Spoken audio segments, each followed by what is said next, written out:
A new secret plot emerges, aiming to pressure President Trump into prolonging the Iran war beyond current strategic objectives. Iran escalates its energy warfare campaign, placing Gulf oil infrastructure directly in the crossfire of precision operations. Strikes systematically rock refineries, shipping terminals, and LNG hubs scattered across the volatile Middle East landscape. Iran's deadly drones and missiles now target Kuwait, Bahrain, Qatar, and additional Gulf states in coordinated attacks. Gulf states scramble defensively as the very war they initially backed dramatically turns against their own interests. As Arab states are said to be quietly pushing for a continuation of the war on Iran, Tehran has expanded its strikes across the Gulf, targeting key economic and energy infrastructure. In recent developments, Iranian strikes have focused on critical facilities in multiple Arab states, raising concerns about the safety of regional supply routes and energy exports. On April 1st, a drone strike hit Kuwait International Airport's fuel tanks, triggering a large fire that burned for several hours at the aviation fueling complex. Emergency teams rushed to the site and brought the blaze under control, with only material damage reported at the Kuwait Aviation Fueling Company and no casualties confirmed. These same fuel tanks were struck just a week earlier, with firefighting crews taking around 58 hours to fully extinguish the previous fire and secure the area. In Bahrain, authorities reported a fire at a company facility following what they described as an Iranian attack, adding to the string of incidents across the Gulf. The Bahraini military claims to have shot down 186 missiles and 419 drones fired by Iran, according to local reports, though independent verification remains limited. Meanwhile, a tanker was struck by a projectile off the coast of Doha, sustaining visible hull damage but remaining afloat and under the control of its crew.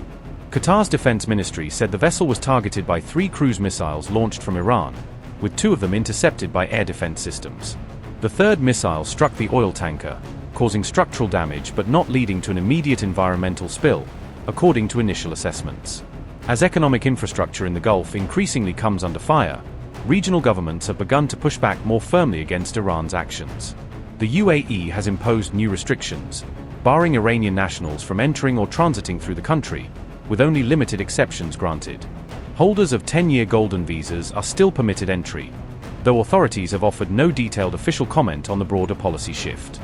Major airlines including Emirates, Etihad, and Fly Dubai have adjusted their schedules and ticketing rules to reflect these new travel restrictions.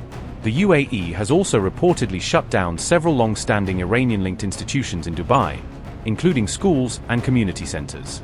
This comes as at least 1,262 Iranian nationals have reportedly returned home from the UAE since the war began, reflecting tighter entry controls and visa reviews. Iran has also formally requested that the UAE open dedicated ship and flight routes to facilitate the movement of Iranian citizens and goods.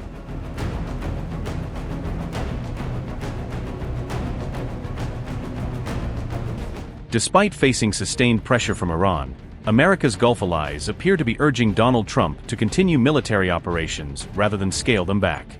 In a significant revelation reported by the Associated Press, several Gulf partners are said to be quietly encouraging Washington to further weaken Tehran's position. Saudi Arabia and the United Arab Emirates are reportedly in favor of a strategy that either diminishes Iran's influence or leads to a leadership change involving Mojtaba Khamenei. Kuwait and Bahrain are also believed to support the continuation of U.S. operations against Iran, aligning with broader regional concerns. The argument presented by Gulf states is that recent U.S.-Israel strikes have not significantly altered Iran's military or strategic capabilities. An Associated Press report dated March 31 outlined internal discussions and perspectives emerging from engagements between Washington and key Arab governments. According to these assessments, Gulf allies believe sustained pressure could potentially weaken Iran's clerical leadership structure over time. Abu Dhabi has additionally been reported to favor a more aggressive approach, including the possibility of a ground operation inside Iran. This position is said to be influenced by repeated missile and drone attacks launched by Iran during the ongoing conflict. However, divisions remain within the region regarding the appropriate course of action for Washington moving forward. Oman and Qatar have reportedly advocated for a diplomatic resolution, emphasizing dialogue as a pathway to de-escalation. Right now, the Strait of Hormuz is closed due to a military operation, and therefore we are not willing now to discuss what that means for the future of the Strait. The future of the Strait is something for all the region and the international partners to decide collectively. One party cannot decide this on their behalf. This is not a channel that goes through the territorial waters or lands of one country. This is a strait that we all share in. And therefore, this is a collective decision to be had after this escalation has ended and after security has been reestablished. Since this escalation began, we have warned against targeting vital civilian infrastructure. We have said it very clearly that this is a threat to all of us in the region. This region depends heavily on desalination. We have very little other resources of drinking water or natural water, all the other, and therefore we see this as a very big threat to people's lives here in the region, and we condemn all attacks on civilian infrastructure as completely unnecessary and very dangerous for the whole region. Our understanding is that there is a very unified position in the Gulf on calling for de-escalation and an end to this war, but I would say that you should ask every country about their own positions on this. But we have always said also that we support and welcome diplomatic initiatives around the world that are working with both parties to find an end to this. We've always said that these conflicts end at the end on the negotiation table, regardless of the damage that is done to both parties. And therefore, the sooner we get to the negotiation table, the better it is for all the peoples of the region. Energy facilities are almost daily being attacked one way or the other. This is a very dangerous precedent, because not only through this escalation and this war will we see this, it becomes a red line crossed and a threshold crossed for future escalations in the region and beyond internationally. And therefore, we are calling on all parties to refrain from attacks on civilian infrastructure. The peoples of the region are not part of this war. The peoples of the region are not the targets of this war, and the peoples of the region are not the instigators of this war. And they need to be protected by protecting civilian infrastructure. Arachi, on March 30th, stated that Iran's strikes on neighboring Arab countries were directed specifically at U.S. forces operating in the region. The Iranian foreign minister also urged Gulf nations to reconsider the presence of American troops within their territories. Arachi said, and I quote, "Iran respects the Kingdom of Saudi Arabia and considers it a brotherly nation.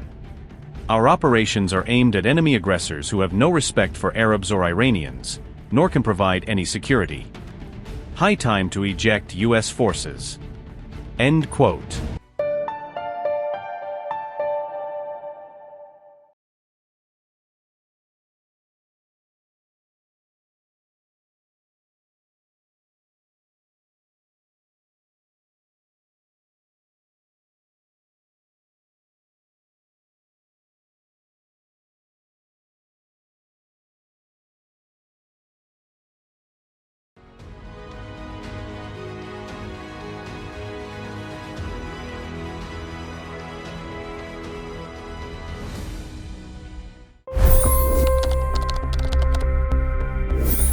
$25 crore गरीब गरीबी को परास्त करके बाहर निकले। For the good of our nation, let's work together and let's truly make America great again. The fastest news breaks. Requested PM saying that we will have to speak to Putin and to Zelensky. The biggest news makers. The relationship with India is probably the most important bilateral relationship the U.S. will have for the rest of this century.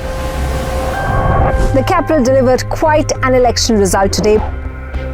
Expert analysis. The million-dollar question today is how to stop this dance of death. Ground reports. I'm standing at the crossroad of the Kumbh Mela. Behind me are more than 100 entry guards.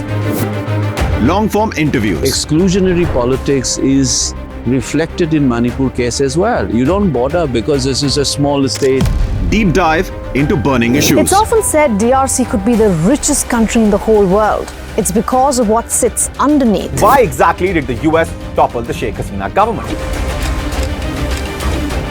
HD videos. We don't just break news, we break it down.